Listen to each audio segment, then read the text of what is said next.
Hello everyone, मैं दीक्षा। स्वागत है आपका आपके अपने यूट्यूब चैनल। यूपीएससी की प्रारंभिक परीक्षा को ध्यान में रखते हुए आपका ये पीटी 365 आता है।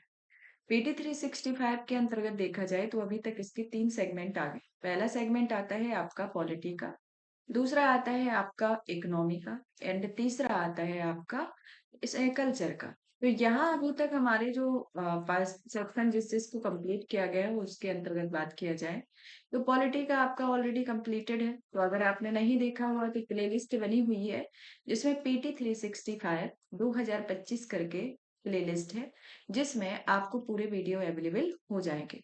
फिर आता है जो इकोनॉमी का, उसको भी हमने अलग अलग पार्ट में डिवाइड करके भी दिया हुआ है, जिसमें इसके 4 पार्ट आपके दिए जा चुके हैं। 2 पार्ट और बचे हैं जिसमें आपका ये कल्चर का, जो कल आज कल्चर का दे देते हैं, फिर कल आपका इसका दे देंगे, या फिर ऐसा करेंगे कल कल्चर फिनिश कर देते हैं, फिर दोबारा से आपका इकोनॉमी का दे दिया जाएगा। तो ये रहेगा कि आपका पैरेलल चलता रहेगा। पैरेलल चलने के लिए ही था कि आप साथ साथ इसका भी रिवीजन कर लें, क्योंकि ये भी आ गया है, तभी उसको पॉज किया गया था।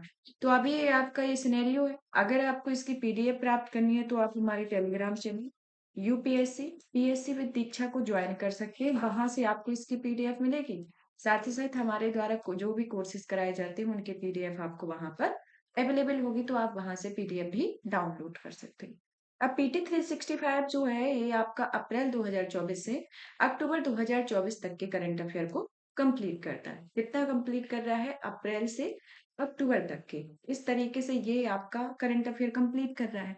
इस करंट अफेयर के अंतर्गत बात की जाए तो इसमें आपका पूरा आर्ट एंड कल्चर का सेगमेंट है।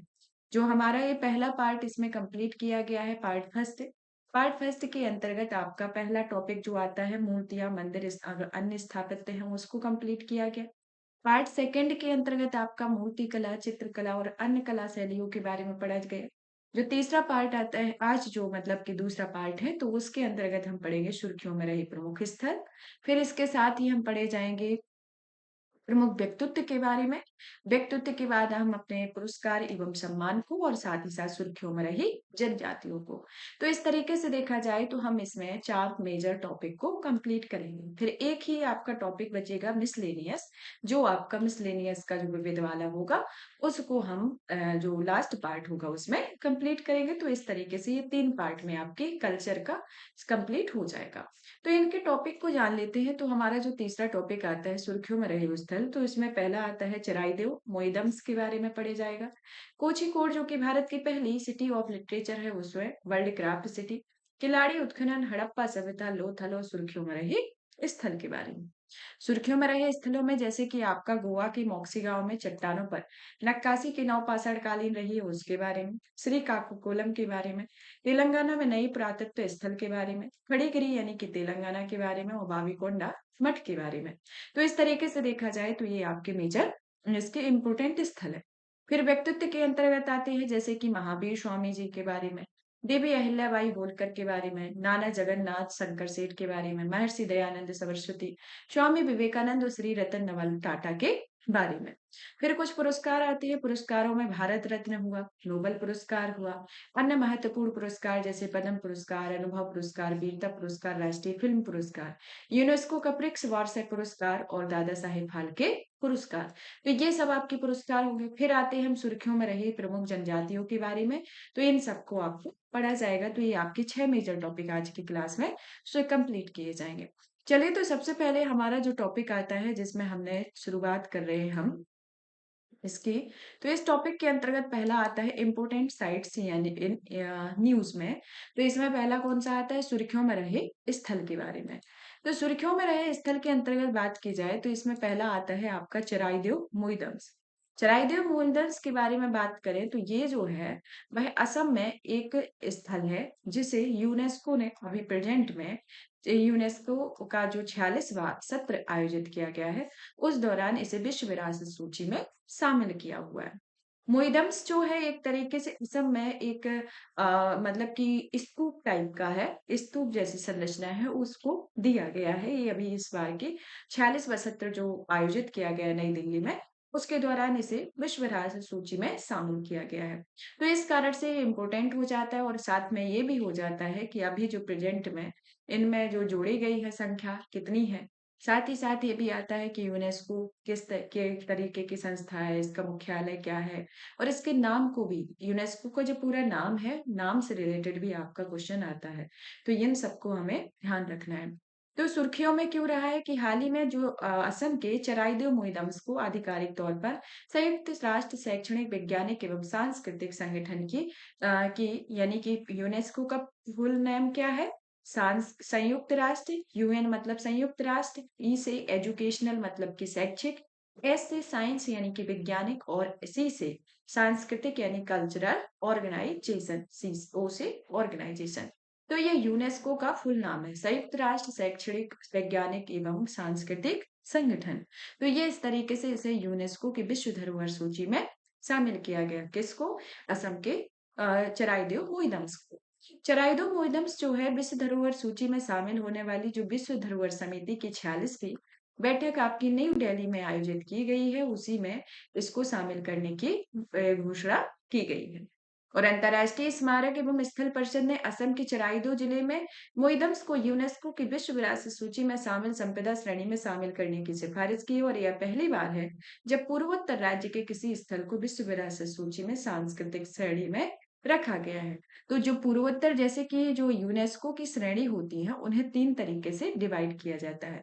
एक होता है आपकी जैसे कि यूनेस्को के द्वारा जो श्रेणी दी जाती हैं, वो 3 तरीके से जारी की जाती है। एक होती है नेचुरल यानी कि प्राकृतिक स्थल इसमें शामिल होते हैं।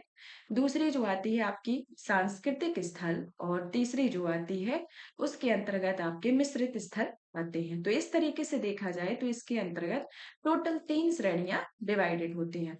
तो प्राकृतिक स्थल जो आते हैं तो जो अभी सांस्कृतिक स्थल जो शामिल किए हैं तो नॉर्थ ईस्ट में ऐसा पहला स्थल है जिसे शामिल किया गया है।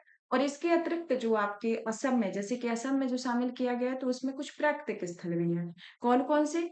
कांजीरंगा राष्ट्रीय उद्यान और मानस राष्ट्रीय उद्यान भी असम में स्थित हैं। तो असम में अब टोटल मिला के 3 यूनेस्को विश्व धरोहर स्थल हो गए, जिसमें एक सांस्कृतिक श्रेणी में, 2 प्राकृतिक श्रेणी में। एक जो आता है चराइदो मोइदम्स जो अभी प्रेजेंट में शामिल किया गया, वो कांचीरंगा और मानस राष्ट्रीय उद्यान को पहले लागू किया गया था। तो अभी प्रेजेंट में असम में 3 सांस्कृतिक स्थल हो गए हैं। और अभी जो प्रेजेंट में और ओवरऑल जो इंडिया में जो यूनेस्को में शामिल सदस्य मतलब कि स्थलों की संख्या कितनी है?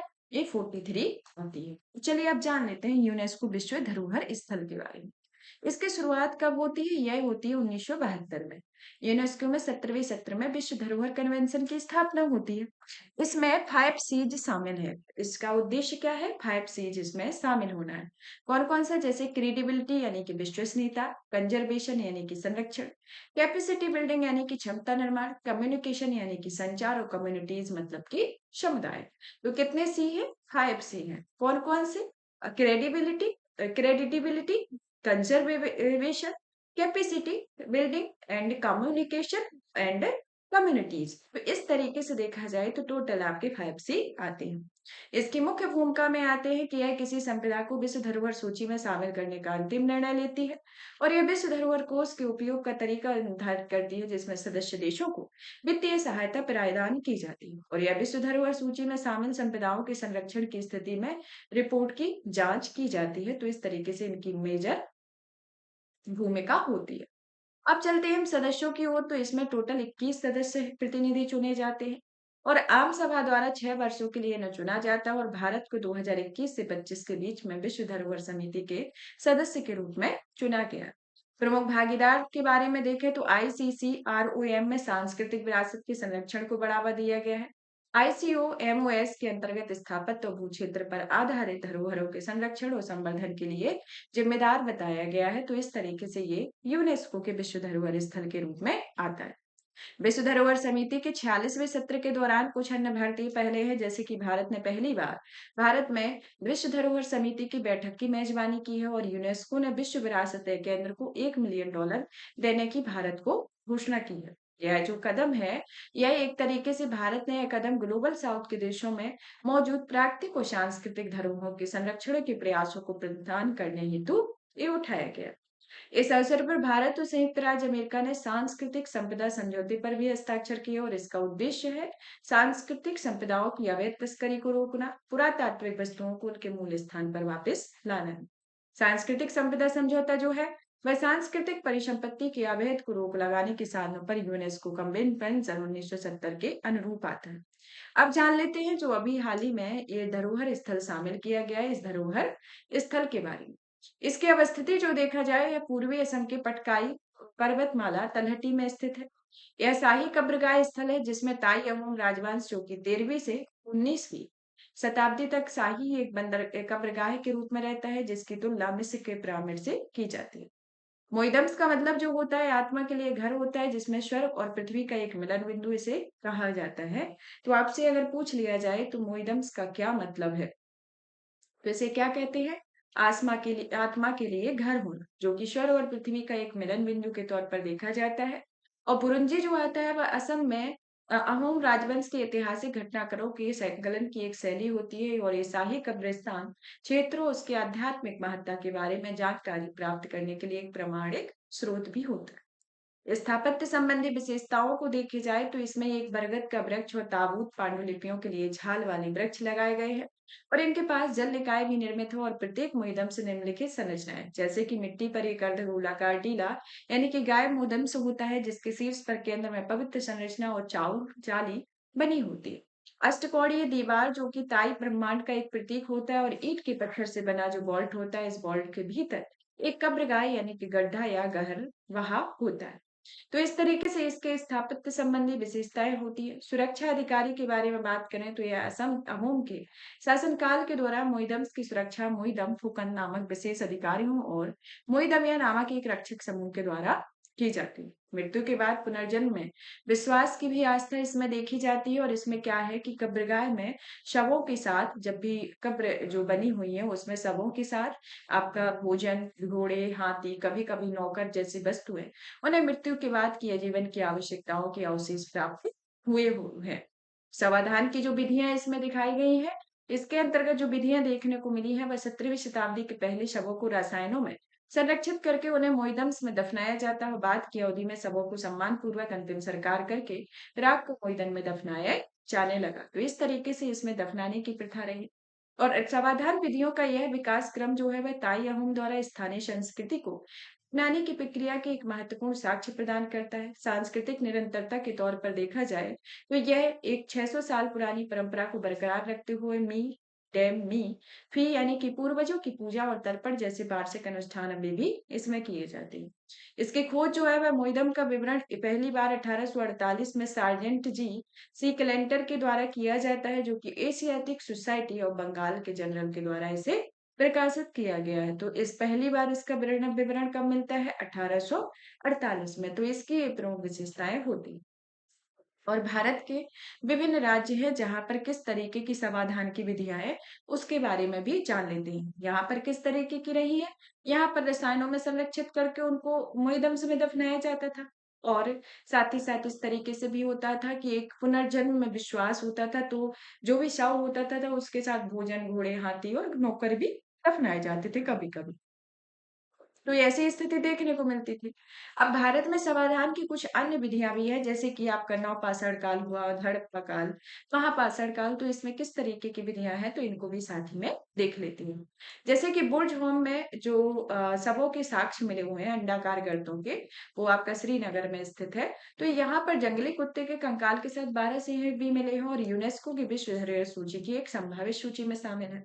फिर आते हैं हम दूसरी सभ्यता हड़प्पा सभ्यता की ओर जहां पर कब्रगाह में शव की पीठ को बल उत्तर दक्षिण दिशा में लौटाया जाता है और इसमें ताबूत समाधान का साक्ष्य होता है और लोथल से युगल समाधि के भी साक्ष्य मिले हुए हैं। शवों को दफनाते समय उसमें आभूषण व अन्य वस्तुएं रखी जाती है जो इस बात का प्रमाण होती है कि सिंधु घाटी मृत्यु के बाद पुनर्जन्म में विश्वास करते हैं। फिर आते हैं महापाषाण काल की ओर जो कि संस्कृति अपनी विशिष्ट समाधान विधि के नाम से जानी जाती है जिनमें अंत्येष्टि क्रिया में बड़े प्रस्तर की दृढ़ संरचना का इस्तेमाल किया जाता है यानी कि एक बड़ा पत्थर होता है उसकी संरचना का इसमें अंत्येष्टि यानी कि अंतिम जो क्रियाक्रम किया जाता है तो उसमें इसका इस्तेमाल किया जाता है। और इसमें देखा जाए तो इसकी शुरुआत जो होती है वो नवपाषाण कालिक जो ताम्रपाषाण कालिक संस्कृति है उससे होती है और यह संस्कृति प्रेजेंट में आपके इलाम गांव जो कि महाराष्ट्र में एक कलश युक्त कब्रगाह प्राप्त हुई है उससे इसकी पुष्टि होती है। दक्षिण भारतीय महासागर स्थलों में लोहे की वस्तुएं प्राप्त होती थी और जिन्हें लोह युग भी कहा जाता है। तो इस तरीके से देखा जाए तो ये महापाषाण काल है। वे अहोम साम्राज्य के समय में बनाई गई थी, तो अहोम साम्राज्य भी इम्पोर्टेंट हो जाता है। तो अहोम साम्राज्य के बारे में जान लेते हैं, जिसका समयकाल जो है वह 1228 से 1826 तक रहता है। इसके संस्थापक जो आते हैं वह मोंग माऊ आते हैं, जो एक सान राजकुमार सुकापा था और यह वह पटकाई पर्वत श्रेणी को पार करके असम गया हुआ था। ताई निर्जाति वंश के थे और इनमें भारत म्यांमार सीमा पर चीन के यूनान प्रांत में आकर ये बसे हुए थे। इनका प्रशासन जो था वह राजतंत्र होने के बावजूद शक्तियां यहाँ मंत्री परिषद में निहित होती थी और राजा की सहायता के लिए एक मंत्री परिषद होती जिसे पाम मंत्री के तौर पर पात्र मंत्री के तौर पर जाना जाता था। 14वीं शताब्दी की 3 अवधियों के दौरान उपयुक्त उत्तराधिकारी के अभाव में कोई राजा ही नहीं हुआ था। सांस्कृतिक स्थल के तौर पर देखें तो इसमें शैव धर्म शक्ति आंदोलन को अपनाया, वे असम में मंदिरों का निर्माण कराए और कामाख्या देवी मंदिर भी इन मंदिरों के निर्माण में शामिल है। इस शासन का अंत जो है वह अहोम राजवंश के शासक असम पर बर्मी आक्रमण और फिर यांडूक की संधि जो कि 1826 में के बाद ब्रिटिश ईस्ट इंडिया कंपनी द्वारा अधिकार कर लेने के बाद ही समाप्त हो गई है। तो इस तरीके से किया गया। तो ये अहोम साम्राज्य के उत्थान यानी कि संस्थापक से लेकर शासन के अंत तक का ये घटनाक्रम रहता है। फिर चलते हैं हम नेक्स्ट कोझिकोड यानी कि भारत की पहला सिटी ऑफ लिटरेचर के बारे में, कि आपसे पूछ लिया जाए कि भारत का पहला सिटी ऑफ लिटरेचर कौन है और इसे किस कारण से सिटी ऑफ लिटरेचर कहा जाता है और ये किस तरीके की सूची होती है, तो इसके बारे में जानते हैं। तो अभी हाल ही में देखा जाए तो केरल के कोझिकोड में औपचारिक रूप से यूनेस्को की सिटी ऑफ लिटरेचर सूची में शामिल होने वाला भारत का ये पहला शहर बन गया है। और इसे मान्यता का उत्सव जो है वह धूमधाम से मनाया गया है। क्या किया गया है? इसे बड़ी धूमधाम से मनाया गया है। कोझिकोड के बारे में देखा जाए तो यह कोझिकोड जो है या कालीकट शहर मालाबार तट पर स्थित है और माना जाता है कैलिको शब्द की उत्पत्ति कालीकट से होती है और कैलिको जो है वह हाथ से बुने हुए महीन सूती वस्त्र को कहा जाता है। तो कैलिको क्या है? यह महान सूती वस्त्र को कैलिको को जो महान हाथ से बना हुआ सूती वस्त्र होता है, जो जिसकी उत्पत्ति आपके कालीकट में होती है, उसे कैलिको कहा जाता है। तो इस तरीके से देखा जाए तो ये उसकी कोझिकोड के बारे में है। कोझिकोड का जो इतिहास वह है जिसमें शासक जो आते हैं वह मध्यकाल में समुद्रीय यानी कि जमहूरियन शासक होते थे और इसे कोझिकोड को मसालों का शहर कहा जाता था, जिसमें यहूदियों, अरबों, फेनिशियों और चीनियों के लोगों के साथ 500 से अधिक वर्षों से काली मिर्च और इलायची जैसे मसाले इसमें शामिल है। आने वाले विदेशी यात्रियों में जैसे कि रहला का लेखक एबन बतूता जो कि 14वीं शताब्दी में कोझिकोड शहर की यात्रा की हुई थी और पुर्तगाली नाविक वास्को डी गामा और फारसी राजदूत अब्दुल रज्जाक ने 15वीं शताब्दी में कोझिकोड शहर की स्थापना की हुई थी। तो इस तरीके से देखा जाए तो भारत में आने वाले ये प्रमुख विदेशी यात्री हैं। कोझिकोड की वर्तमान महत्व को देखें तो यह केरल में साहित्यिक गतिविधियों का एक केंद्र है जिसमें 500 से अधिक पुस्तकालय है, 70 से अधिक प्रकाशक मौजूद है। 2012 में इस शहर में मूर्तियों का शहर यानी कि शिल्प नगरम का दर्जा दिया जाता है और इस दर्जा को अलग अलग हिस्सों में स्थित विविध स्थापत्य की मूर्ति कला के कारण जाना जाता है। सिटी ऑफ लिटरेचर को औपचारिक रूप से शामिल होने के लिए केरल ने हर साल 23 जून को कोझिकोड में सिटी ऑफ लिटरेचर दिवस मनाने की घोषणा की हुई है। तो क्वेश्चन आपसे पूछ लिया जाता है कि सिटी ऑफ लिटरेचर दिवस किस दिन मनाया जाता है, तो ये आपका मनाया जाएगा 25 जून को प्रत्येक वर्ष मनाया जाएगा। इसकी घोषणा कब की गई है? जब कोझिकोड को इस सूची में सिटी ऑफ लिटरेचर की सूची में शामिल किया गया है, उसी दौरान इसे सिटी ऑफ लिटरेचर दिवस के रूप में मनाने की घोषणा की गई है। अब आते हैं हम आगे की ओर, तो देखते हैं वर्ल्ड क्राफ्ट सिटी के बारे में कि वर्ल्ड क्राफ्ट सिटी क्या है, इसके बारे में जान लेते हैं और अभी हाल ही में इससे रिलेटेड क्या घटनाक्रम हुआ है। जयपुर, मल्लपुरम, मैसूर के बाद श्रीनगर जो है, कौन कौन से शहर? आपका जयपुर, मल्लपुरम, मैसूर, मैसूर के साथ आता है श्रीनगर। तो ये जो प्रमुख शहर है इसके अंतर्गत क्या किया गया है? वर्ल्ड क्राफ्टिंग काउंसिल इंटरनेशनल द्वारा वर्ल्ड क्राफ्ट सिटी का दर्जा दिया गया। यह दर्जा प्राप्त करने वाला कैसा शहर है? एक भारतीय शहर चौथा शहर बन गया है, मतलब कि 4th नंबर का शहर बन गया है। और इसमें 3 साल पहले 2021 में श्रीनगर शहर को शिल्प और लोक कलाओं के बीच में यूनेस्को क्रिएटिव सिटी नेटवर्क के रूप में नामित किया गया है। तो इसे क्या किया गया है? UNESCO city creative city network के तौर पर इसे श्रीनगर को 2021 में शामिल किया गया था। और अभी प्रेजेंट में क्या हुआ है कि जो जयपुर, मल्लमपुरम और मैसूर के बाद श्रीनगर को वर्ल्ड क्राफ्ट काउंसिल इंटरनेशनल में वर्ल्ड क्राफ्ट सिटी का दर्जा प्राप्त करने वाला चौथा देश बना है। साथ ही साथ इसे 2021 में पहले भी यूनेस्को क्रिएटिव सिटी नेटवर्क के रूप में शामिल किया गया था। अब जान लेते हैं कि यूनेस्को क्रिएटिव सिटी नेटवर्क क्या होता है, जिसमें अभी हाल ही में इसको शामिल किया गया। अब आते हैं, इसकी शुरुआत जो होती है वह 2004 में होती है और इसका उद्देश्य उन शहरों में बढ़ावा देने के लिए किया जाता है जो रचनात्मकता को संधारणीय शहरी विकास का एक प्रमुख माध्यम मानते हैं। इसमें दुनिया भर के 350 शहरों का एक नेटवर्क शामिल होता है और इसमें 7 रचनात्मक श्रेणी होती है, जिसमें शिल्प और लोक कला, डिजाइन, फिल्म, पाक कला, साहित्य, मीडिया कला और संगीत आते हैं। जैसे कि कुछ यूसीसीएन में शामिल शहर है, इससे आपका यूपीएससी में पहले क्वेश्चन शाम पूछे गए हैं। जब आपका पहली बार शामिल किया गया था, उस टाइम पे ये आपके क्वेश्चन भी आए हुए थे। तो इसके अंतर्गत देखा जाए तो सिटी ऑफ म्यूजिक के रूप में ग्वालियर, चेन्नई और वाराणसी को शामिल किया गया है। सिटी ऑफ फिल्म में मुंबई को, सिटी ऑफ गैस्ट्रोनॉमी में हैदराबाद को, city of craft and folk arts को जयपुर एवं श्रीनगर में शामिल किया गया है। तो इस तरीके से देखा जाए तो UNESCO creative city network city के बारे में ये प्रमुख स्थल आते हैं, यानी कि शहर आते हैं। अब चलते हैं वर्ल्ड क्राफ्ट सिटी के बारे में, जिसकी शुरुआत WCCI ने 2014 में की। यह दुनिया भर में सांस्कृतिक, आर्थिक और सामाजिक विकास में स्थानीय प्राधिकारियों, शिल्पकारियों और समुदायों की भूमिका को मान्यता प्रदान करती है और यह रचनात्मक अर्थव्यवस्था के सिद्धांतों के अनुरूप दुनिया भर में शिल्प शहरों की एक परिवर्तनशील नेटवर्क तैयार करता है। श्रीनगर में स्थापत्य शिल्प के बारे में देखा जाए तो इसमें आता है पश्मीना शॉल, क्रूड की लकड़ी पर नक्काशी, हाथ से बुने हुए कालीन, कानी शॉल, खत्म बंद यानी कि छतों की डिजाइन, सोजनी शिल्प यानी कि सुई से की गई कढ़ाई, जल कड़ोजी कढ़ाई किए हुए गलीचे, नमदा यानी कि हस्त निर्मित गलीचा, बसोल ही चित्रकला, वैष्णो धर्म से संबंधित पेपर मैसी आदि इसके अंतर्गत आती है। तो इस तरीके से देखा जाए तो ये श्रीनगर के स्थानीय शिल्प है। यूनेस्को क्रिएटिव सिटी से कुछ जुड़े तथ्य हैं, जैसे कि इसकी स्थापना 1964 में न्यूयॉर्क के प्रथम वर्ल्ड क्राफ्ट काउंसिल की आम सभा में सुश्री एलन ऑसबॉर्न विंटर विल्ट बेब और सुश्री मार्गरेट एम पेज और श्रीमती कमला देवी चट्टोपाध्याय के द्वारा की जाती है। कमला देवी चट्टोपाध्याय जो है वह मैंगलोर में भारत में विधानसभा सीट मद्रास प्रांतीय चुनाव के लिए चुनाव लड़ने वाली पहली महिला थी। और इनका जो योगदान रहा है वह राष्ट्रीय नाट्य कला और नाट्य विद्यालय, संगीत नाट्य विद्या अकादमी, केंद्रीय उद्योग एम्पोरियम, भारतीय शिल्प परिषद में उनका योगदान है और यह यूनेस्को से संबद्ध है और इसमें सरकार सलाहकार दर्जा भी इसे प्राप्त है। इसका मुख्यालय जो आता है वह कुवैत में स्थापित है और इसमें जो 2021 से 2024 तक इसका मुख्यालय एक कार्यकाल रहता है और यह मुख्यालय अलग-अलग कार्यकालों के अनुसार बदलता रहता है, यानी कि 3 साल के लिए इसका कार्यकाल निर्धारित होता है जो अभी कुवैत था, और ये फिक्स नहीं रहता है, ये हर 3 साल में बदलता है। तो इस तरीके से यूनेस्को क्रिएटिव सिटी के बारे में प्रमुख जुड़े तथ्य हैं। अब चाहते हैं किलाड़ी उत्सव के बारे में, कि हाल ही में तमिलनाडु के किलाड़ी में पुरातत्ववेत्ताओं ने संगम युग की क्रिएटिव क्रिस्टल क्वार्ट्ज से बनी एक भार मापक इकाई की खोज की हुई है। क्या किया गया है तमिलनाडु के किलाड़ी में? एक भार मापक इकाई का खोज किया गया है। तो ये किलाड़ी या किलाड़ी उत्खनन स्थल के बारे में जान लेते हैं कि ये कहाँ है। ये जो आता है तमिलनाडु में बेगई नदी के तट पर स्थित एक छोटा सा गांव होता है। या एएसआई और तमिलनाडु पुरातत्व विभाग के द्वारा इसका उत्खनन किया जाता है।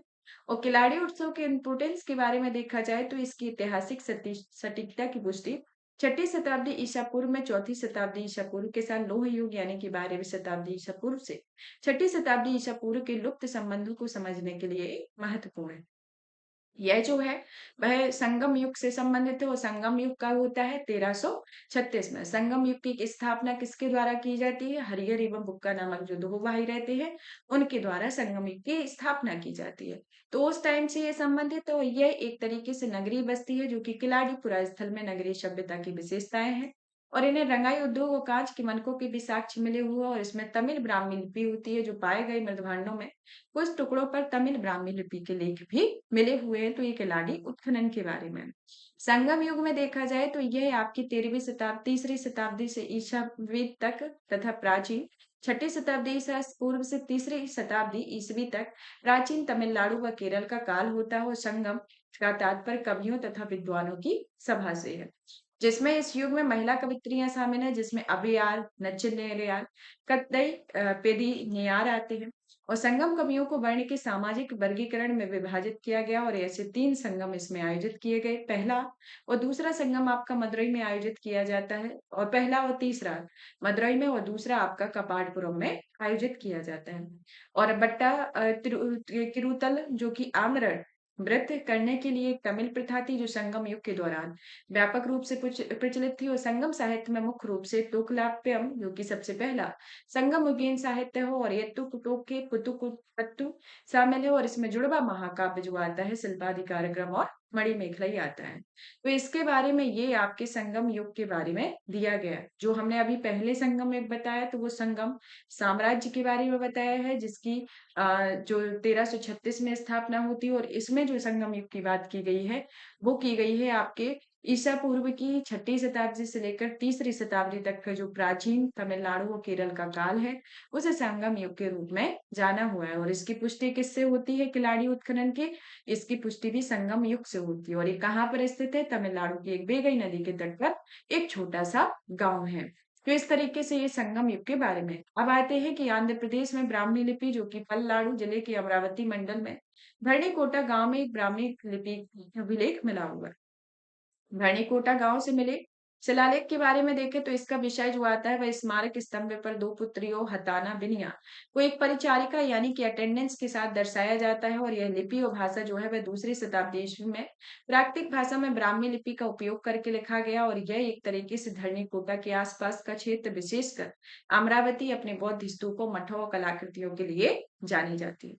ब्राह्मी लिपि के बारे में देखा जाए तो इसकी उत्पत्ति जो होती है, इसमें सबसे पहले पुरानी लिपियों में से एक है। और इसमें इसकी उत्पत्ति तीसरी शताब्दी ईसा पूर्व के आसपास होती है। और सबसे प्रसिद्ध प्रारंभिक प्रयोग अशोक के शिलालेखों में मिलता है। इसकी विशेषताओं में आता है कि यह अबूगिडा लिपि होती है और यह प्रत्येक वर्ड एक अंतर्निहित स्वर के साथ एक व्यंजन का प्रतिनिधित्व करती है। तो इस तरीके से ये ब्राह्मी लिपि के बारे में है। और ये आंध्र प्रदेश में ब्राह्मी अभिलेख है, जो कहाँ पर है? आंध्र प्रदेश के पलनाडु जिले के अमरावती मंडल के धरणीकोटा गांव में। फिर आते हैं हड़प्पा सभ्यता की ओर। तो इसकी खोज के अभी प्रेजेंट में जैसे 1921 में इसकी पहली बार दयाराम साहनी के द्वारा खोज की जाती है। फिर जब 1924 में इसकी खोज जॉन मार्शल के नेतृत्व में इस सिंधु घाटी सभ्यता की खोज की जाती है। तो सिंधु घाटी की सभ्यता जब 1924 में होती है तो 2024 तक इसके टोटल 100 साल होते हैं। तो सिंधु घाटी सभ्यता के 100 वर्ष पूरे हुए हैं, इसी के कारण यह और चर्चा में रहता है। इसकी पृष्ठभूमि को देखा जाए तो यही कि दयाराम साहनी 1921 में आधुनिक पाकिस्तान के पंजाब प्रांत में हड़प्पा स्थल की खोज करते हैं। जो हड़प्पा सभ्यता एक कांस्य युगीन सभ्यता होती है और इसकी अवस्थिति जो है वह 2000 से अधिक स्थलों में भारत, पाकिस्तान, अफगानिस्तान में खोजा गया और इसमें सिंधु और सरस्वती नदी की घाटियों के बीच में खोजे गए। इस समय पर 6000 ईसा पूर्व से 1300 ईसा पूर्व तक में यह अस्तित्व में रहती है, जिसे प्राक हड़प्पा, परी हड़प्पा और उत्तरवर्ती परिपक्व हड़प्पा और उत्तरवर्ती चरण के तौर पर जाना जाता है। प्राक हड़प्पा जो आती है वह एक प्रारंभिक चरण होता है। जो परिपक्व हड़प्पा आती है जिसमें सभ्यता का नगरीय चरण शुरू होता है और यह समृद्धकालीन सभ्यता होती है। और जो उत्तर हड़प्पा कालीन है वह उत्तरवर्ती हड़प्पा के तौर पर जानी जाती है। तो सबसे ज्यादा समृद्ध हड़प्पा कौन सी हुई? बीच वाली। भाई जो पाक हड़प्पा के अंतर्गत उसका इनिशियल स्टेज रहा और इसका जो अंतिम चरण आता है उत्तरवर्ती चरण के अंतर्गत फिनिश हो जाता है। तो इस तरीके से ये हड़प्पा का ये प्रमुख स्थल की जो चरणों के हिसाब से देख सकते हैं। जब इसकी विशेषताओं के बारे में देखें तो इसके नगर नियोजन और स्थापत्य में जैसे कि ग्रिड पैटर्न का होना, कि इसमें ये नगर आयताकार ग्रिड पैटर्न में बसे हुए हैं और सड़कें जो हैं एक दूसरे को समकोण पर काटती हैं। इसमें पकी हुई मिट्टी का यानी कि ईंटों का प्रयोग किया गया है और ये जिप्सम के मोर्टार में जोड़ा जाता है और समकालीन मिस्र में धूप से सुखाई गई ईंटों का उपयोग किया जाता है। और सभी घरों की सड़क के नालियों में जोड़ने वाली भूमिगत जल निकासी की व्यवस्था भी की गई। इसका स्थापत्य जो है वह दुर्गीकृत नगर, अन्नागार, मोहनजोदड़ो की प्रसिद्ध विशाल स्नानागार, बहुमंजिला इमारतें इसमें शामिल हैं, जो कि स्थापत्य कौशल का प्रदर्शन इसके अंतर्गत प्रदान करती है। कृषि के अंतर्गत इसकी विशेषताएं यानी कि इसके देखी जाए तो इसमें खेतों की जुताई के लिए लकड़ी के फाल का प्रयोग किया जाता है। मुख्य फसलें गेहूं, ज्वार, बाजरा, मसूर, चना इत्यादि हों। और जो विश्व में हड़प्पा वासियों को के द्वारा ही विश्व में सबसे पहले कपास का उत्पादन किया जाता था, और इसे ही यूनानी में सिडोन कहते हैं। जानवरों को पालतू बनाने में जैसे कि बैल, भेड़, भैंस, बकरी, भेड़, सुअर, कुत्ते, बिल्ली, गधे, कुगड़ वाले बैल, ऊंट पाले जाते थे। और हड़प्पावासी हाथी और गैंडे से भी परिचित थे। शिल्प के अंतर्गत बात करें तो हड़प्पावासी कताई, नाव बनाने, मोहर बनाने, टेराकोटा निर्माण, स्वर्णकारी, मनका बनाने आदि के लिए दक्ष थे। और इसका उपयोग की जाने वाली सामग्रियों में विविधता में उल्लेख किया गया है, जिसमें कार्नेलियन, जैस्पर, क्रिस्टल, क्वार्ट्ज, सेल खड़ी, तांबा, कांस्य, स्वर्ण जैसी धातुएं, शंख, फ्रेयॉन्स, टेराकोटा या पकी हुई मिट्टी इत्यादि मिलती है। ज्यादातर देखें तो सिलखड़ी में बनी मोहरें जो है मुख्य रूप से व्यवसायिक उद्योगों के लिए, ताबीज बनाने के लिए, पहचान के रूप में, शैक्षिक उद्देश्यों के लिए की गई है। और यहाँ पर लोग लोहे से परिचित नहीं थे। तो यहाँ आपका पूछा जाता है कि हड़प्पा कालीन जो सभ्यता थी, वह वहाँ के लोग लोहे से परिचित थे या नहीं थे, तो वो लोहे से परिचित नहीं थे। कला के बारे में बात करें तो यहाँ पर मूर्तियां मिली हुई है, कुछ कांसे की भी मूर्तियां मिली है, कुछ पत्थर की भी मिली है, और कुछ मिट्टी की भी मिली है। जो कांसे की मूर्तियां मिली है वहां पर लुप्त मोम विधि या सायर पर्डियो का इस्तेमाल किया गया है। जैसे कि नर्तकी की जो कांस्य मूर्ति मिली हुई है, जो त्रिभंग नृत्य मुद्रा में खड़ी हुई है, वो कांसे की मूर्ति है। दूसरी आती है पत्थर की मूर्ति, जो कि इससे दाढ़ी वाले व्यक्ति की जो मूर्ति एक पुजारी की मिली हुई है, वह शैलकड़ी नामक लाल बलुआ पत्थर से प्राप्त हुई है। और टेराकोटा यानी कि मिट्टी की जो मूर्तियां मिली हैं, जिसमें कुछ मातृ देवी, कुछ सींग वाले देवता का मुखौटा और खिलौना। तो इस तरीके से यहाँ की कला में देखते हैं तो तीन तरीके की प्रकार की मिट्टियां की, मतलब कि तीन प्रकार की मूर्तियां मिली हुई हैं। व्यापार और वाणिज्य जो है यहाँ का, वो आंतरिक और विदेशी व्यापार होता था, जिसमें मानकीकृत वजन या माप के उपयोग से व्यापार और वाणिज्य को सुविधाजनक बनाया जाता था। और यहाँ के अभिलेखों में सिंधु क्षेत्र को मैलूहा कहा गया है, जो दो मध्यवर्ती व्यापारिक केंद्रों में दिलमुन यानी कि बहरीन और मकान यानी कि मकरान तक का उल्लेख है। यहाँ अनाज, आभूषण और मिट्टी के बर्तनों का निर्यात किया जाता है। और यहाँ पर पतले तांबे और कीमती पत्थरों का भी इस्तेमाल इसमें आयात किया गया है। धर्म एवं संस्कृति के अंतर्गत बात करें तो यहाँ की जो देवता हैं वह योगी मुद्रा में बैठे पुरुष देवता पशुपति, जिसे आद्य शिव कहा गया, और टेराकोटा की मूर्ति में मातृ देवी की पूजा की गई है। और यहाँ पर लिंग पूजा भी प्रचलित थी।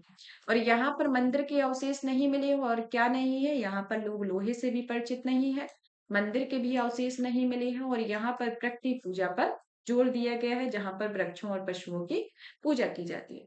इनकी लेखन प्रणाली में देखा जाए तो यह वेस्ट टू क्रेडेंस शैली में है, जहाँ पर इस श्रेणी को लेफ्ट टू राइट यानी कि दाएं से बाएं की ओर लिखा जाता था। क्या होता था, यहाँ दाएं से बाएं की ओर लिखा जाता था, और अगली पंक्ति जो होती थी वह बाएं से दाएं की ओर लिखी जाती थी। यानी कि किसी भी पंक्ति को पहले इस तरीके से लिखा, फिर इस यहाँ से इसको स्टार्ट करके ऐसे लिखते थे। तो ये नहीं था कि यहाँ से शुरू किया तो यहीं से फिर लिख रहे हैं, मतलब लेफ्ट से शुरू किया तो राइट की ओर जा रहे हैं, ऐसा नहीं था। लेफ्ट से राइट की ओर, राइट से लेफ्ट की ओर होता है। इसे अभी तक पढ़ा नहीं जा सका है, तो ये कौन सी टेक्निक आती है, वेस्ट क्रेडेंट शैली। तो इस तरीके से ये लेखन प्रणाली के बारे में। अब आते हैं हम कुछ हड़प्पा सभ्यता के महत्वपूर्ण स्थलों के बारे में जान लेते हैं। तो कौन कौन से हड़प्पा कालीन प्रमुख स्थल है। पहले नंबर पर हम देखते हैं कोट दीजी, जो कि पाकिस्तान में स्थित है। हड़प्पा आपका पाकिस्तान में। मांडा जम्मू कश्मीर, जो कि सुदूर उत्तरवर्ती है। इसमें तीन तरीके के हैं। ईस्ट में आपका कौन आता है, ये आता है आपका आलमगीरपुर, जो कि उत्तर प्रदेश में स्थित है। फिर आप जब वेस्ट की ओर जाते हैं, जो कि पश्चिमी क्षेत्र में है, वसुत कांडीडोर है, जो कि आपके पाकिस्तान में स्थित है। फिर आप यहाँ जब नॉर्थ में जाते हैं तो यहाँ पर आता है आपका मांडा, जो कि आपका आता है जम्मू कश्मीर में। फिर आप नीचे की ओर जब आ जाते हैं साउथ में, तो यहाँ पर आपका आता है साउथ में आता है या साथ में आता है देमाबाद। देमाबाद जो कि आपके महाराष्ट्र में स्थित है।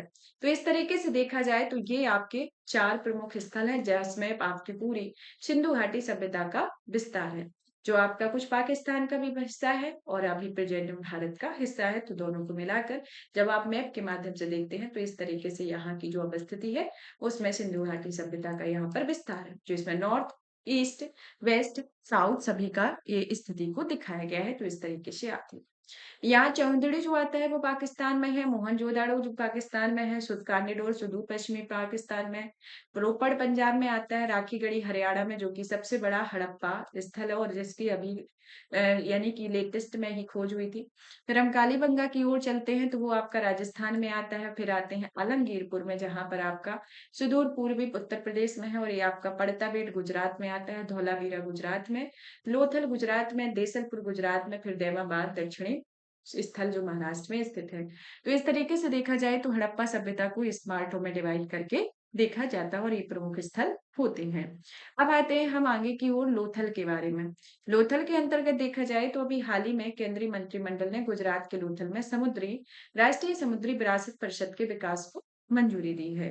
तो राष्ट्रीय समुद्री विरासत परिषद क्या है, जिसके द्वारा जिसमें लोथल को मंजूरी दी गई है। तो चलिए जानते हैं, और साथ ही साथ में लोथल के बारे में भी जान लेंगे, क्योंकि ये भी हड़प्पा एक स्थल है जो कि एक अलग ही विशेषता रखता है। तो राष्ट्रीय समुद्री विरासत स्थल जो है पत्तन पोत परिवहन और जलमार्ग मंत्रालय द्वारा सार्वजनिक निधि भागीदारी मोड में एक सागरमाला कार्यक्रम के तहत इसे विकसित किया गया है। तो आपसे पूछ लिया जाए कि ये जो राष्ट्रीय विरासत समुद्री विरासत परिसर है, इसे किस कार्यक्रम के अंतर्गत विकसित किया गया है, तो किस, और या फिर ये किस मंत्रालय के अंतर्गत आता है, और ये किसकी भागीदारी में से संबंधित है। तो ये किससे है, एक तो पब्लिक प्राइवेट पार्टनरशिप के अंतर्गत है, सागरमाला जो प्रोजेक्ट आया हुआ है उसके तहत विकसित किया गया है। और इसके अंतर्गत कौन सा मंत्रालय आता है, पत्तन पोत परिवहन और जलमार्ग मंत्रालय होता है। लोथल का एक ऐतिहासिक महत्व को देखा जाए तो ये कहाँ पर स्थित है, आपके गुजरात में। जो आपकी भोगवा और साबरमती नदियां हैं, वहां उनके बीच में खंबात की खाड़ी के पास में ये स्थित है। तो इस तरीके से इसकी अवस्थिति है। ये सिंधु घाटी सभ्यता का प्रमुख शहर है, और यहाँ पर विश्व के सबसे पुराने मानव निर्मित गोदीवाड़ा ड्राई आर्क के साक्ष्य प्राप्त हुए। और गोदीवाड़ा जो है वह 24वीं ईसा पूर्व का है, और लोथल में गोदीवाड़ा की खोज उस अवधि के दौरान की गई थी जब समुद्री ज्वार, पवन और अन्य समुद्री कारकों में इनकी जानकारी मिलती है। तो इस तरीके से लोथल के बारे में इसका ऐतिहासिक हिस्टोरिकल बैकग्राउंड, हिस्टोरिकल इंपोर्टेंस है। राष्ट्रीय समुद्री विरासत के बारे में जान लेते हैं कि इसकी स्थापना का क्या उद्देश्य है, इसके अंतर्गत कौन कौन सी परियोजना चलाई जा रही है, और इसमें कौन कौन से स्थल शामिल हैं। तो राष्ट्रीय समुद्री विरासत परिषद की ओर जब चलते हैं तो उसमें आता है इसका उद्देश्य भारत की समृद्ध एवं विविध समुद्री विरासत को प्रदर्शित करना है, और विश्व में सबसे बड़ा समुद्री विरासत परिषद इसे बनाना है। इसके अंतर्गत परियोजनाएं जैसे कि विश्व स्तरीय लाइट हाउस संग्रहालय, तटीय राज्य पवेलियन, समुद्री थीम वाला इको रिजॉर्ट आदि शामिल। भारत की समुद्री विरासत के बारे में बात करें तो जैसे कुछ होती है प्राचीन विरासतें भी है, कुछ वैदिक युग भी है, नंद और मौर्य युग है, सातवाहन राजवंश है, गुप्त राजवंश है। तो इस तरीके से है। कुछ मराठा साम्राज्य में है, कुछ दक्षिण भारत के राजवंश में है, और कुछ जो देखी जाए तो इसमें आपके इसी में देखे दक्षिण भारत में चोल चेल पांडव के अंतर्गत आती है। तो इस तरीके से ये भारत के समुद्री विरासत स्थलों के बारे में जानती है। तो प्राचीन विरासत में आती है सिंधु घाटी सभ्यता में मेसोपोटामिया के साथ जो समुद्री मार्ग का जो व्यापारिक संबंध था वो। वैदिक युग में जिसका उल्लेख ऋग्वेद में समुद्री गतिविधियों का किया गया है। नंद और मौर्य साम्राज्य में जो इनकी विश्व के इतिहास में पहली नौसेना जो दर्ज नौसेना है उसके बारे में। फिर सातवाहन के जहाजों की प्रतीक वाले सिक्के वाले पहले भारतीय शासक रहे हैं। और गुप्त राजवंश के अंतर्गत देखा जाए तो यह पूर्वी और पश्चिमी तटों पर बंदरगाहों का विकास, यूरोपीय और अफ्रीकी देशों में समुद्री व्यापार को इन्होंने पुनर्जीवित करने में मदद की। मराठा साम्राज्य में इनके नेतृत्व मराठा नौसेना ने 40 वर्षों तक पुर्तगालियों और अंग्रेजों को रोके रखा, और विजय दुर्ग सिंह दुर्ग जैसे तटीय किले भी बनवाए हुए थे। कान्होजी आंग्रे के द्वारा 1699 में मराठा बेड़े के सरखेल एडमिरल के रूप में पदभार संभाला था, और उन्होंने सभी किलों पर पुनः कब्जा कर लिया था जिन्हें मराठा नौसेना द्वारा पराजय के बाद सिद्धियों को समर्पित किया गया था। दक्षिण भारत के राजवंशों में आते हैं चोल, जो कि तीसरी 13वीं शताब्दी में दक्षिण पूर्व एशिया के साथ समुद्री व्यापार विकसित किया और भारतीय संस्कृति का प्रसार किया। पांड्य जो आते हैं 6ठी शताब्दी 16वीं शताब्दी में रोम, मिस्र, चीन के साथ व्यापारिक संबंध स्थापित किए, जिसमें मोती के व्यापार का नियंत्रण स्थापित किया। जिसमें चेर जो आते हैं 12वीं शताब्दी में, जिन्होंने यूनानी और रोमन के साथ व्यापार किया और व्यापार मार्गों में मानसून हवाओं का उपयोग किया। तो इस तरीके से इनके बारे में आता है। अब आते हैं सुर्खियों में रहे अन्य स्थलों के बारे में, जैसे कि गोवा का मोक्सी गांव जो कि चट्टानों पर नक्काशी नवपाषाण कालीन स्थल है। यहाँ पर भारतीय पुरातत्व सर्वेक्षण की पुष्टि की जाती है, और गोवा के मोक्सी गांव में चट्टानों पर नक्काशी नवपाषाण कालीन है, और यह प्राचीन नक्काशी युक्त ये चट्टानें आज से 20 साल पहले जारमी नदी के सूखे तल में मेटा बेसाल्ट में बनाई गई थी। ये चट्टानें जो है जेबू, बेल, मिरक जैसे जीवों के अलावा कुछ पदचिन्हों और कर्पूल आकृति में भी उकेरी गई हो और यह वास्तव में मानव द्वारा निर्मित कप के आकार के एक अर्धगोलाकार गड्ढे भी होते हैं। तो इस तरीके से देखा जाए तो इनके बारे में आता है। फिर हम चलते हैं यहाँ कहाँ पर, भारत के प्रागैतिहासिक शैल चित्र की ओर। तो इसमें प्रागैतिहासिक शैल चित्र में आता है जैसे कि उच्च पुरापाषाण कालीन स्थल, मध्य पुरापाषाण, नवपाषाण काल। उच्च पुरापाषाण काल में आता है कि भारत सबसे पुराने शैल चित्र इसी काल के हैं। चट्टानों पर यष्टि यानी कि छड़ी नुमा मानव आकृतियों के अलावा बाइसन, हाथी, बाघ जैसी आकृतियां भी उत्कीर्ण की गई हैं और ये हरे और लाल रंग के हैं। मुख्य स्थल में भीमबेटका मध्य प्रदेश में, ज्वालापुरम आंध्र प्रदेश में। मध्यपाषाण काल की ओर जब चलते हैं तो सर्वाधिक संख्या में प्राचीन चित्र से इसी काल के हैं। चित्रों में मानव दृश्यों की प्रधानता और मनुष्यों में शिकार के लिए शिकार और सामुदायिक नृत्य करते हुए चित्रित किया गया। जानवरों को प्राकृतिक शैली और मनुष्यों को शैलीगत तरीके से चित्रित किया गया और मुख्य स्थल में पचमढ़ी, आदमगढ़ की पहाड़ियां मध्य प्रदेश में है। नवपाषाण कालीन और ताम्रपाषाण कालिक स्थल के अंतर्गत देखें तो इन चित्रों में मृदभांडों और धातु के उपकरणों को दर्शाया गया है और इस युग में चित्रों के पहले की तुलना जीवंतता और आत्मीयता का अभाव देखा गया है। इनमें चित्रों में सफेद और लाल रंगों का अधिक प्रयोग किया गया और ये शायद हेमेटाइट या चूना पत्थर को पेश कर इसका उपयोग किया जाता है और इसमें मुख्य स्थल चंबल क्षेत्र, दैमाबाद, महाराष्ट्र आदि स्थल होते हैं। श्री काकाकुलम की ओर चलते हैं तो देखते हैं कि कई इतिहासकार ने हाल ही में कई इतिहासकार, शिक्षाविद, लेखक और विरासत के संरक्षण के प्रति उत्साही लोगों ने श्री काकुलम आंध्र प्रदेश की भूली हुई विरासत की प्रतिष्ठा को फिर से बहाल करने का प्रयास किया। इसका इतिहास जो है, इसका नाम चिक्काकोल के नाम से आरंभ होता है और इसमें ब्रिटिश औपनिवेशिक शासन द्वारा इसका इस्तेमाल किया जाता है और यह कलिंग साम्राज्य का हिस्सा था और इसे बाद में गजपति शासकों के अधीन आ गया और इसमें बेगी के पूर्वी चालुक्यों ने भी इस पर शासन किया और एकाकती और विजयनगर साम्राज्य के अधीन भी रहा था। तो इस तरीके से इसकी हिस्टोरिकल बैकग्राउंड आता है। अब आते हैं हम इसके कल्चरल हेरिटेज यानी कि स्थलों के बारे में। तो सांस्कृतिक स्थल जो आते हैं जैसे कि बौद्ध स्थल, जो इसमें सालीहुंडम, दंतपुरी, और जो बौद्ध धर्म सुमात्रा और अन्य पूर्वी देशों में फैला है। जैन धर्म स्थल जो आता है तंगमया कुंडम, रोट्टावलासा गांव में है। हिंदू मंदिर जो आते हैं श्री मुखलिंगम, श्री कुरकुरम, अर्षाबिल्ली है। नवपाषाण कालीन गुफाओं में नंदी पहाड़ियां आती हैं। कलिंग राजवंश के बारे में बात की जाए तो इसका क्षेत्र जो है आधे उड़ीसा और आंध्र प्रदेश के कुछ हिस्सों में है। मौर्य विजय जो कलिंग युद्ध जो कि 261 ईसा पूर्व में के बाद मराठा सम्राट अशोक ने कलिंग पर कब्जा किया और युद्ध के दौरान क्रूरता को देखते हुए अशोक ने बौद्ध धर्म को अपना लिया था। और इसमें प्रमुख शासक में आते हैं जैसे कि यहाँ के प्रमुख शासक रहे हैं खारवेल, जिन्होंने जैन धर्म के सांस्कृतिक संरक्षण देने वाली गुफाएं जो उदयगिरी और खंडगिरी की गुफाएं, हाथी गुम्फा अभिलेख की प्रसिद्धि है। खारवेल शासकों का वर्णन है। उदयगिरी और खंडगिरी गुफाओं के बारे में बात की जाए तो ये जो गुफाएं दो समीपवर्ती पहाड़ियों उदयगिरी और खंडगिरी में स्थित है। इनका उल्लेख हाथी गुम्फा अभिलेख की कुमारी पर्वत के रूप में किया गया और ये पर्वत जो कुमारी पर्वत श्रृंखला में बनी हुई है और ये उड़ीसा की शैल कर्तित गुफा परंपरा की सबसे प्राचीन उदाहरण है। इसका निर्माण द्वितीय शताब्दी ईसा पूर्व के आसपास मेघवाहन वंश के राजा खारवेल ने जैन भिक्षुओं के लिए कराया हुआ था।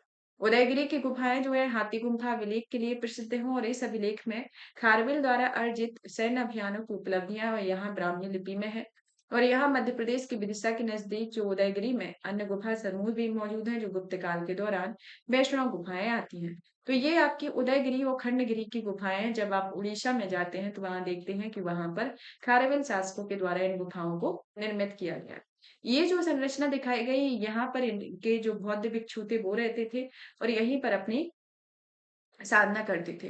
तो ये एक तरीके से कमरे की स्थलाकृति में बनाए गए हैं जिसमें एक तरीके से ये आपका बीच में है। तो ये पूरा सीक्वेंस वाइज आपके जब भी वहां जाएंगे या देखेंगे या इस चित्र से स्पष्ट होता है कि इसमें इस तरीके की संरचना उसमें बनाई गई है। और ये हाथी गुम्फा अभिलेख भी वहीं पर है। बाघ के चित्र भी उस तरीके की जो उससे रिलेटेड है वहां वो देखने को मिलते हैं जब आप उदयगिरी और खंडगिरी की ओर जाते हैं तो। तेलंगाना में नई पुरातात्विक स्थलों के बारे में देखें तो हाल ही में पुरातत्वविदों ने तेलंगाना में नई पुरातत्व स्थलों की खोज की है। तो खोजे गए पुरातात्विक स्थलों के बारे में बात करें तो इसमें आता है ओरा गुप्ता जो कि लोह युग की महापाषाण काल एक स्थल है। भद्रादी कोडापुरम जो कि जिले में कुडाला मंडल में दम रागोटू, इनमें एक नई शैल कला स्थल है। देवरल बंद मोला जो कि यहाँ से केवल चार जानवरों के चित्र मिले हुए हैं और यहाँ पर मनुष्य या हथियार कोई चित्र नहीं मिला हुआ है।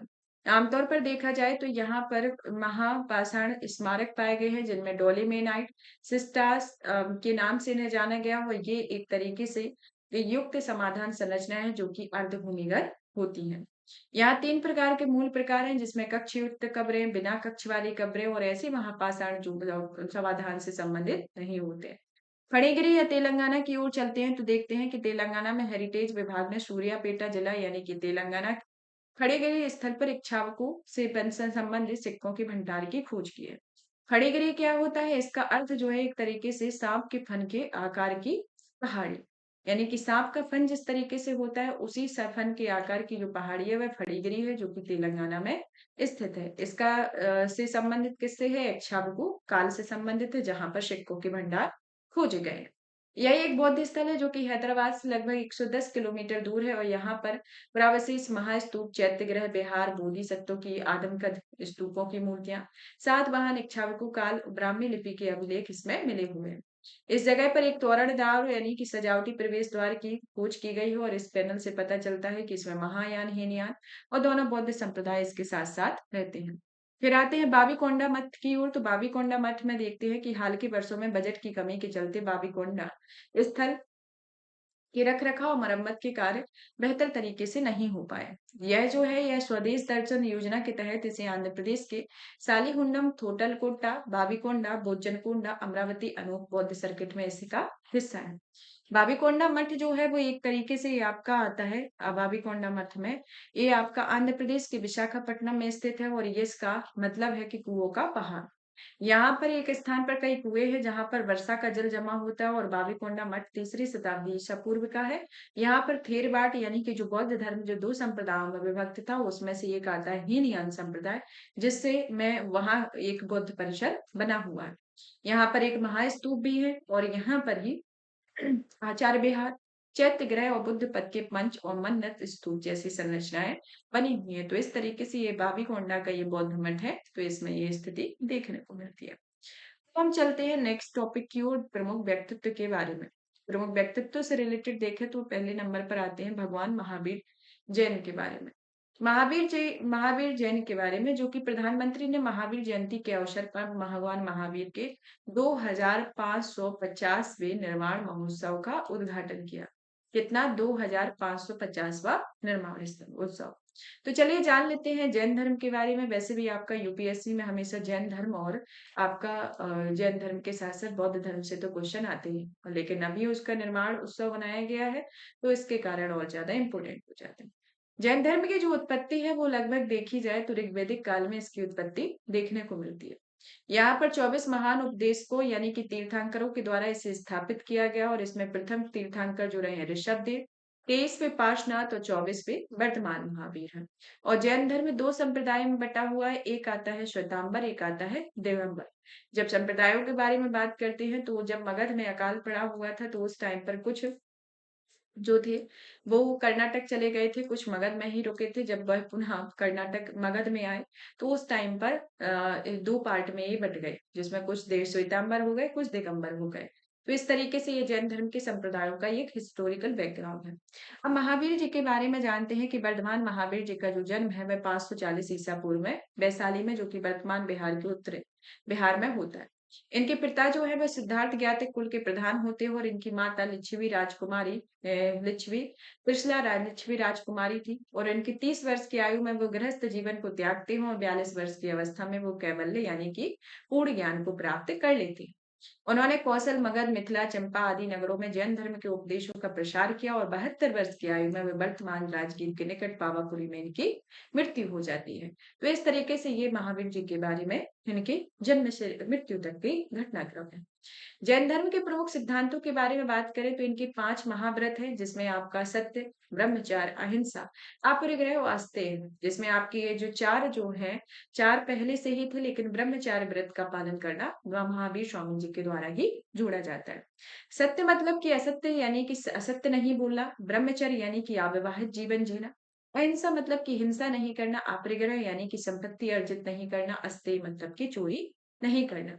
तो इस तरीके से देखा जाए तो इनके 5 महाव्रत आते हैं। जैन धर्म के त्रिरत्न होते हैं, जिसमें सम्यक श्रद्धा, सम्यक ज्ञान और सम्यक आचरण के तौर पर आते हैं।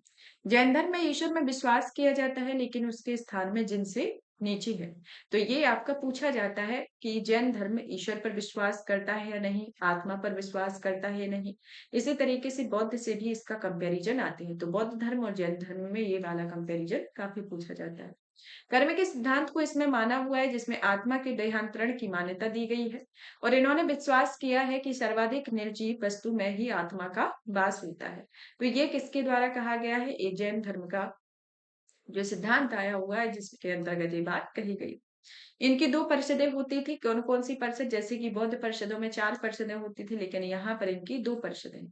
प्रथम जो जैन संगति होती है, जो पाटलिपुत्र में 300 ईसा पूर्व में होती है, जिसके उस टाइम पे अध्यक्ष स्थूलभद्र होते हैं और इनका जो उस टाइम पे उपलब्धि क्या होती है कि भगवान महावीर के उपदेशों को 12 अंगों में संकलित किया जाता है और दूसरी होती है 512 ईस्वी में, जो कि वल्लभी में देवदेगिनी होती है, जो भगवान महावीर के उपदेशों को 11 अंगों में व्यवस्थित रीति से संकलित किया जाता है और उस समय तक यहाँ पर 12 अंग लुप्त हो गए थे। तो इस तरीके से ये इनकी बौद्धिक परिषदों के बारे में है। अब चलते हैं देवी अहिल्याबाई होलकर के बारे में। अहिल्याबाई होलकर की अभी प्रेजेंट टाइम में 300वीं जयंती मनाई जाती है। महावीर स्वामी का कौन सा निर्वाण उत्सव मनाया जाता है? 2550वां। और इनका कौन सा मनाई जाती है? 300वीं जयंती। इनकी जयंती जो मनाई जाती है वह 31 मई 1725 से 31 अगस्त 1795 का एक समय काल रहता है और इनको मालवा की होलकर रानी को श्रद्धापूर्वक स्मरण किया 300वीं जयंती पर। तो अब आ जाती है इनकी महारानी के बारे में कि इनका क्या योगदान रहा और इनका क्या समय काल रहा और उनके एक बायोग्राफी को भी एक ओवरव्यू देख लेते हैं। इनका समयकाल 1725 से 1795 तक रहता है, जहां पर वो 1725 में महाराष्ट्र के अहमदनगर के एक चौंडी गांव में इनका जन्म होता है। इनके जो पिता का नाम है वह मनकुल जी सिंधे होते हैं। पति का नाम खंडेराव होलकर और ससुर का नाम मल्हार राव होलकर, जो कि होलकर वंश के संस्थापक रहते हैं। वे पेशवा बाजीराव के अधिकारी थे और वे चौथ और सरदेश के वसूलने के लिए मालवा में तैनात नहीं किया गया। मालवा की रानी यानी कि वो अपने ससुर की मृत्यु जब 1766 में और पति की मृत्यु 1767 में होती है, तो उसके बाद वो शासिका बनती है और उनके पति जो होते हैं वह कुंभीर के युद्ध में 1754 में मारे जाते हैं।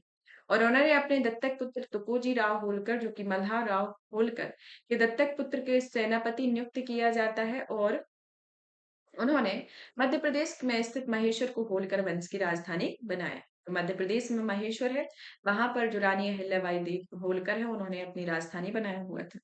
इनके योगदानों के बारे में बात करें तो मंदिर पुनर्निर्माण में जैसे कि इन्होंने उत्तर प्रदेश के वाराणसी में स्थित काशी विश्वनाथ मंदिर, जो अभी प्रेजेंट में काशी बनारस में स्थित है और ये ज्योतिर्लिंगों में से एक आता है, इसका पुनर्निर्माण भी रानी अहिल्या देवी होलकर के द्वारा कराया जाता है। यह मंदिर जो है पवित्र गंगा के दक्षिणी पश्चिमी तट पर स्थित और शिव के 12 ज्योतिर्लिंगों में से एक है और यहाँ पर अरब सागर के किनारे गुजरात तट पर स्थित जो सोमनाथ मंदिर है वो पहला ज्योतिर्लिंग माना जाता है और इस मंदिर का जो मतलब कि महमूद गजनवी के द्वारा 1024 में यहाँ पर हमला किया जाता है। फिर दिल्ली के सुल्तानों के द्वारा 1297 और 1394 में और औरंगजेब के द्वारा इसमें हमला किया जाता है और साथ ही साथ इस सोमनाथ मंदिर का उल्लेख अलबरूनी में मिलता है। तो इनका जो सोमनाथ मंदिर से भी इनका उल्लेख मिलता है, जो पहला ज्योतिर्लिंग है, और काशी विश्वनाथ मंदिर जो आता है 12 ज्योतिर्लिंगों में से एक, दोनों 12 ज्योतिर्लिंग हैं। तो इन दोनों का निर्माण से इनका संबंध है। कला के संरक्षण को ध्यान रखा जाए तो संस्कृत विद्वान खुसाली राम और मराठी कवि मोरूपंत और साहिर अनंत खंदी को अपने दरबार में इनके द्वारा संरक्षण दिया और जो मोरूपंत थे उन्होंने रामायण महाभारत की राजनीतिक टीका पुराणों पर आधारित कई आख्यान आर्यभट्ट और कैकावती जैसी रचनाएं भी लिखी हुई हैं।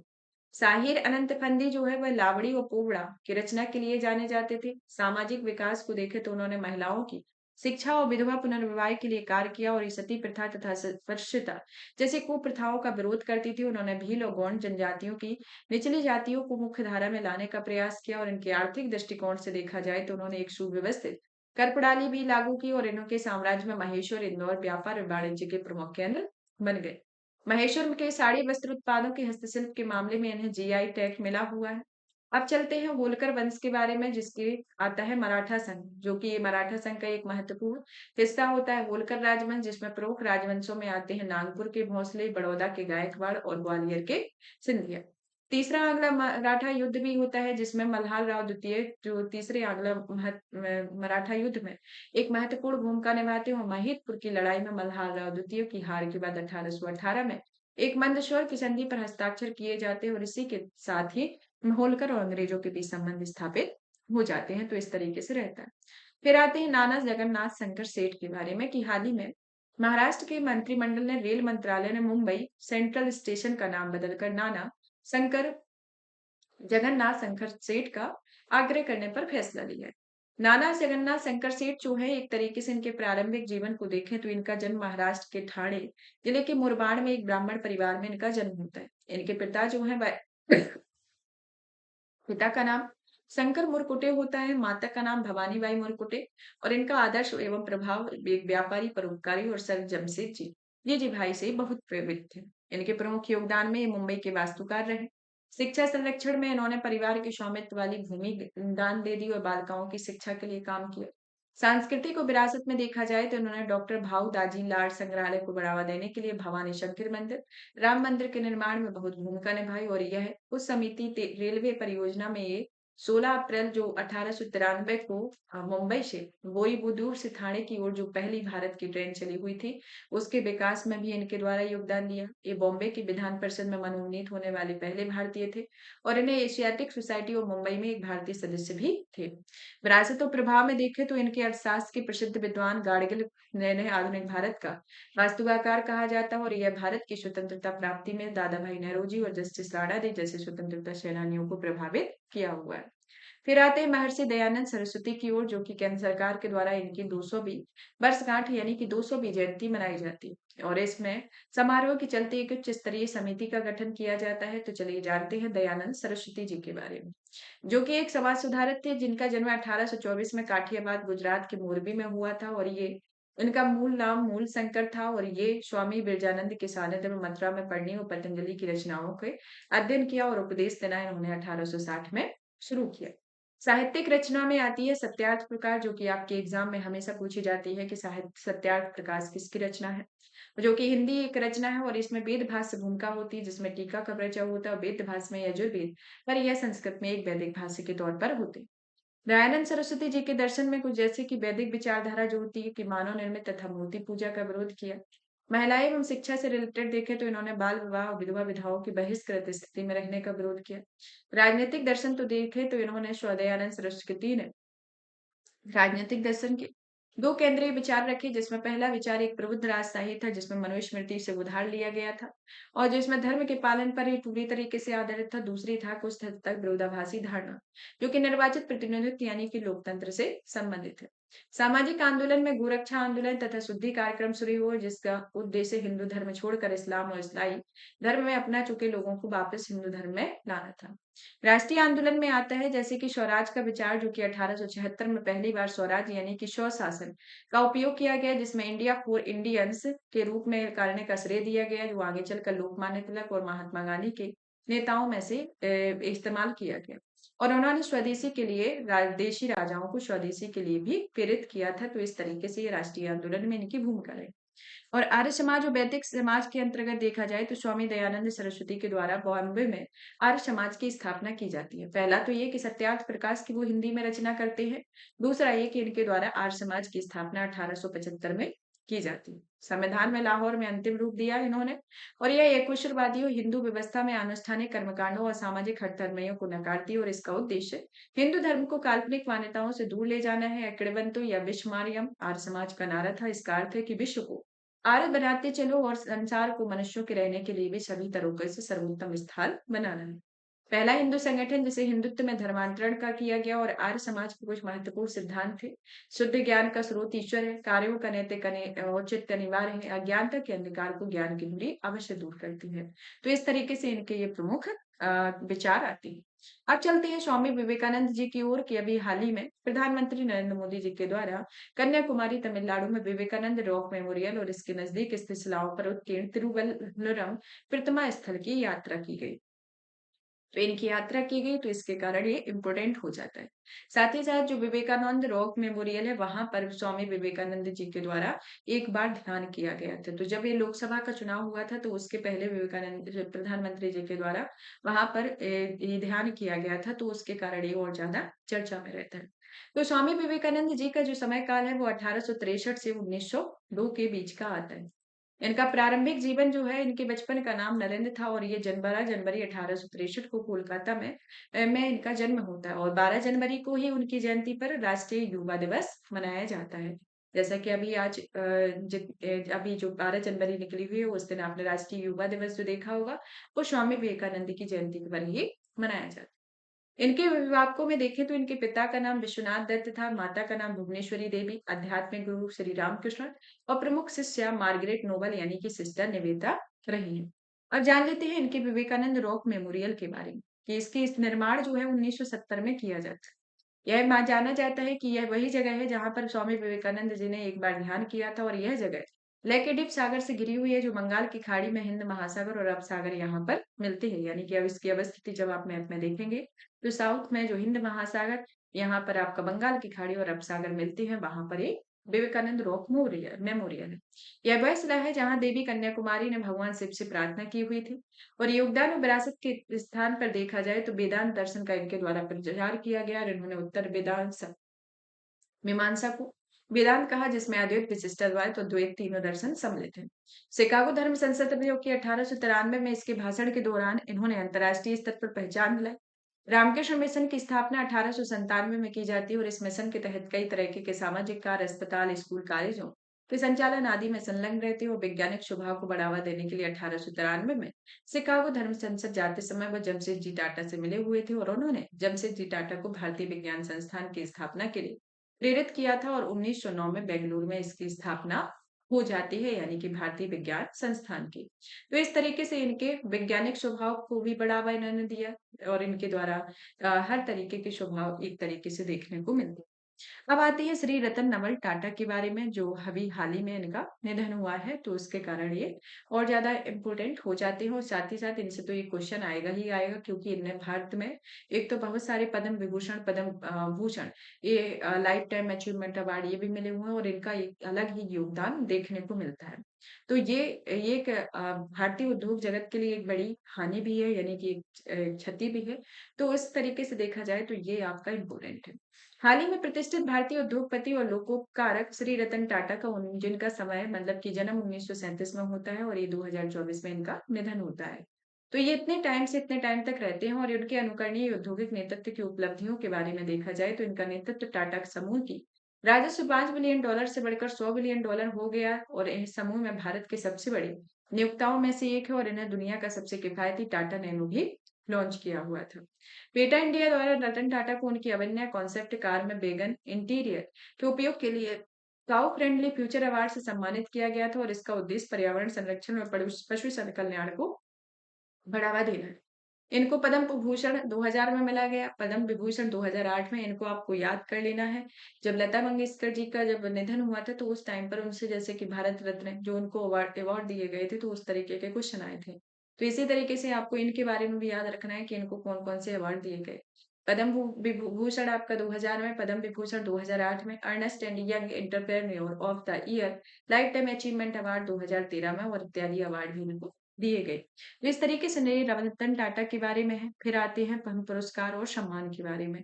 तो यहाँ पर इस टॉपिक को फिनिश कर लेते हैं, फिर नेक्स्ट क्लास में आपके पुरस्कार और सम्मान से रिलेटेड टॉपिक को कंप्लीट करेंगे। तब तक आप इस सेशन को ज्यादा से ज्यादा शेयर करें, वीडियो को लाइक करें और आपको इसकी पीडीएफ यूपीएससी पीएससी विद दीक्षा जो हमारा टेलीग्राम चैनल है उस पर अवेलेबल हो जाएगी। तो वहां जाके आप पीडीएफ को डाउनलोड करें और धन्यवाद। और ये सेशन आपका कंटिन्यू कल कर दिया जाएगा, तो आप इसको कंटिन्यू रखें। धन्यवाद।